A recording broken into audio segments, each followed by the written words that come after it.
Hi everyone, today we're going to take a look at a new light from Zhiyun. It's their Cinepeer CF100 full color RGB 100 watt LED stick light. Now you may already be familiar with Zhiyun as I am because I've been using their gimbals for many years now and they are the #1 brand in the gimbal market. However, over the last couple of years they've been focusing on portable, professional, high quality lighting for videographers and photographers alike. Now let's take a quick look at what comes with the CF100. You get the RGB light stick itself, of course. You get these barn doors that snap easily onto the back. You get an elastic diffuser panel that you can use over the barn doors. You get the USB-C to USB-C power cord, and you get this nice little nylon carry bag to carry it all together. Now taking a closer look at the light itself, it's very well made. We have some very high quality plastics here. I don't feel any flexing or creaking anywhere. On the front here we have a diffuse panel for the LED lights themselves. Here we have a rubberized grip here to give you a better hold of the light if you want to hand hold and use this sort of as a wand. And then here on the side here, this is where we have our power input. We have a USB-C power port here, and we also have a DC port. The USB port is PD compatible up to 100 watts, so you can give this light full power via USB-C power supply, or you can use the DC port here if you want to use an AC adapter to plug into mains, or if you have a V-mount battery. On the back here we have an OLED display so we can see all the different settings and what power levels we're at, and we can make those adjustments using this wheel here that turns. This is also a directional pad so we can access the different features and switch, say, from CCT mode to RGB mode, or to access the different special effects. And then in the center we have the power button to turn the device on and off, which also acts as a shortcut to the different settings, and I'll demonstrate that in a moment.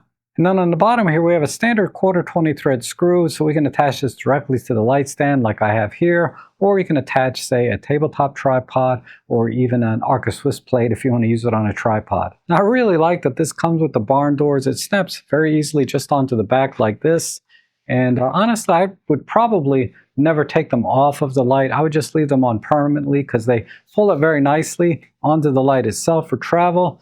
And if you don't want to use the barn doors, they fold all the way out like this,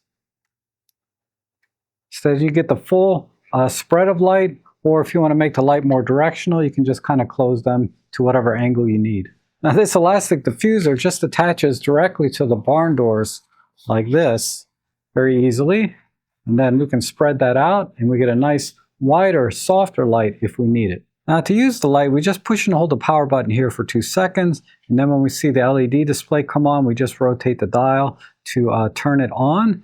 And that's a fail-safe feature so that if it's in your bag and something pushes up against the power button, it won't actually turn on unless you turn this wheel. Now the wheel itself is also a directional pad, so depending on what direction we push, it'll take us into a different feature. So over here we have our dim mode or CCT mode. And then down here we have our HSL, which is the hue, saturation, and luminance, and I'll come back to that. And then we also have our special effects mode over here. So if I want to go into special effects, I just click on this side. If I want to go into hue, saturation, and luminance, I press down. And then if I want to go back to CCT mode, I push on the dim side here.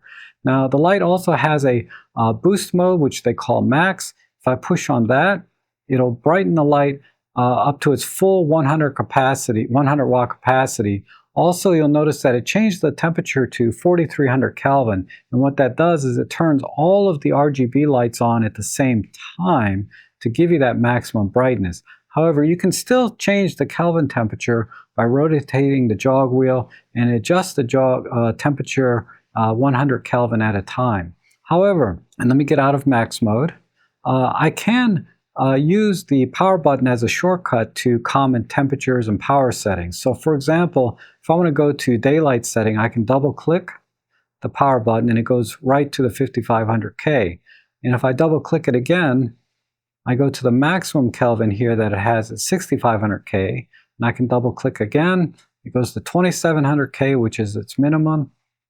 Double click again, I go to 3200, which is your common tungsten lighting temperature setting.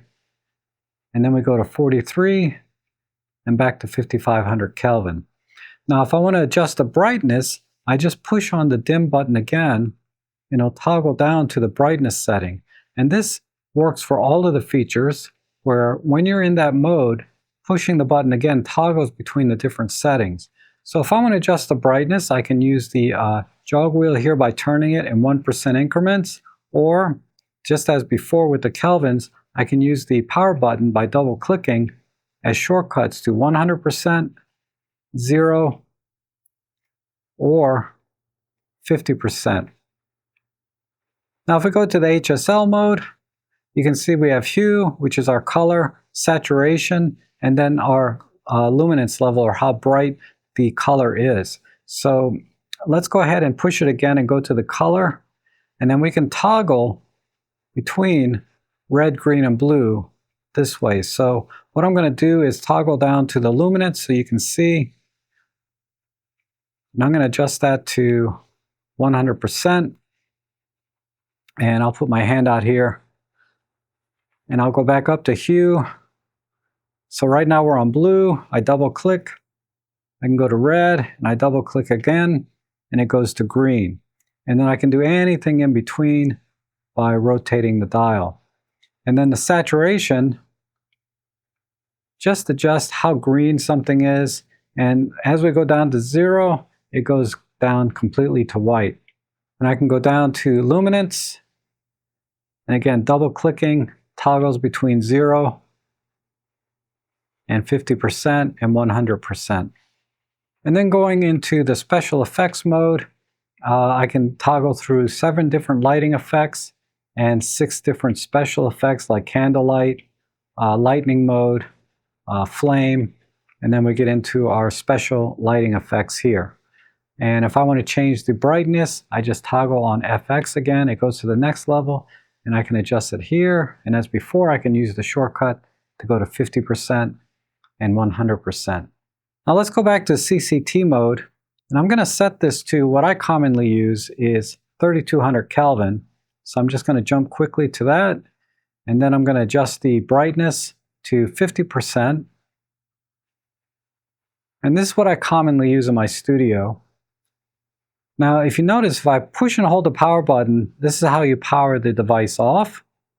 And then when I turn it back on,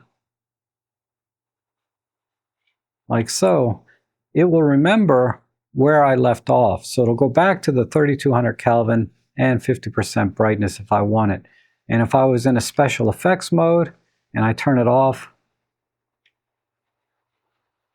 and then turn it back on,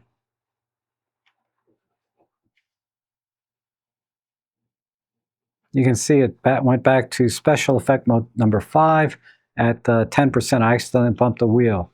Now, you can lock the controls because it's very easy to bump these controls, as you can see. So the way you do that is you triple click on this, and now the controls are locked.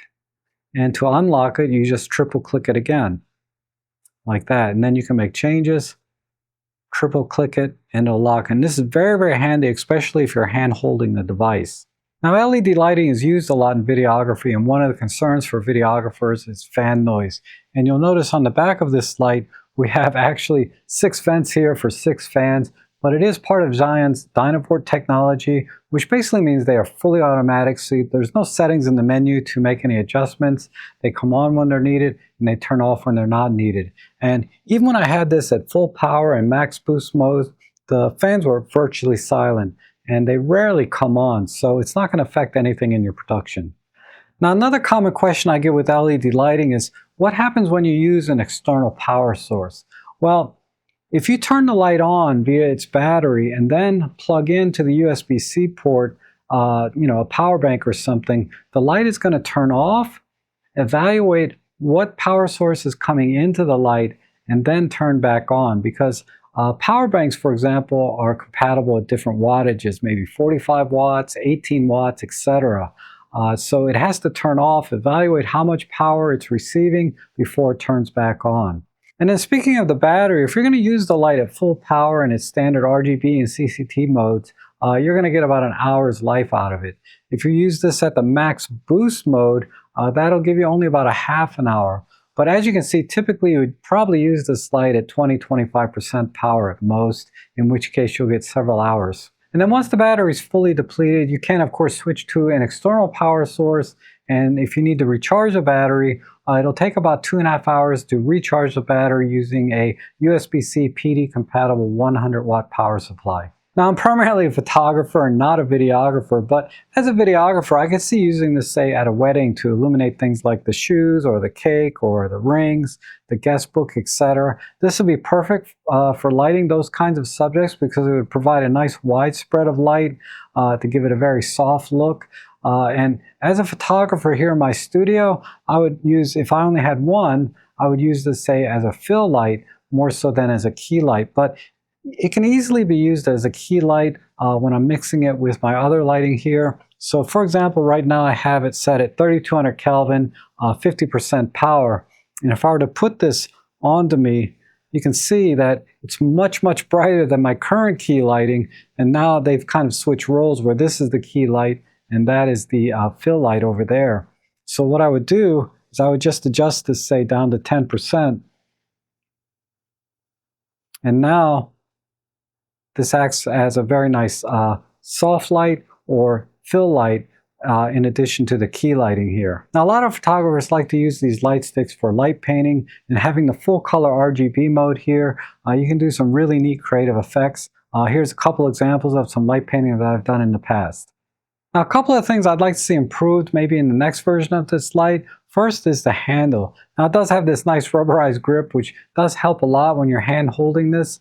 But the handle itself is kind of squared off. It's not round. So if you're holding this for a few minutes at a time, it's no big deal, right? But if you're going to be holding this for 10 or 15 minutes at a time, or say all day long, yeah, this can be very uncomfortable. Number two is there is no Bluetooth control. So you can't control this via their ZY Vega app like many of their other lights. So if you do mount this light, say, in a difficult position in the back or maybe up high, you're going to have to go back to the control panel and change the settings manually. And that's why I spent so much time showing you how to control the light via the control panel, because there's no way to control this via the app. This light retails for $179, which I think represents a really good value for any 100 watt RGB full color LED light, let alone a stick light that comes with the barn doors. So I can recommend this light for videographers and photographers because it's well made, has a lot of features, and I think you'll find a lot of uses for it beyond what I was able to show here. But that's all I have for today. I hope you enjoyed this review. Thank you so much for watching, and I hope to see you again soon.